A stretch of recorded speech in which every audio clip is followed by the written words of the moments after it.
Samantala, agad ding sinibak ni Police Colonel Nixon Cabayan sa pwesto ang 15 pulis sa Valenzuela matapos madawit ang mga ito sa kaso ng robbery extortion. Naritong ulat ni Edwin Duque. Kinumpirma ni Police Colonel Nixon Cabayan na agad niyang nirelieve sa pwesto ang 3 investigador at 2 opisyal ng Station 7 sa Special Investigation Division ng naturang unit. Habang inimbestigan pa ang sinasabi ng complainant na kasamahan ng mga nasangkot sa umano'y robbery extortion.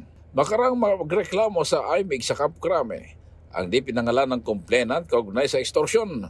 Ayon naman kay Police Colonel Cabayan, hindi kukonsintihin ang maling gawain ng kanyang mga tauhan at siya pa mismo magpupursiging kasuhan ng mga ito pag mapatunayang nagkasala. Ang unang 5 nasangkot ang nirelieve kagabi para maisala sa investigasyon ng IMEG upang maituro din nila ang binanggit ng complainant na iba pang kasamahan. Sinabi ni Cabayan na hindi rektang maituro ng complainant ang iba pang kasamahan ng 5, kaya patuloy pa rin ang isinasagawang investigasyon. Para sa MBC-TV Network News, ako si Ares 23. Edwin Duque nagulat sa DZRH, una sa Pilipinas, una sa Pilipino.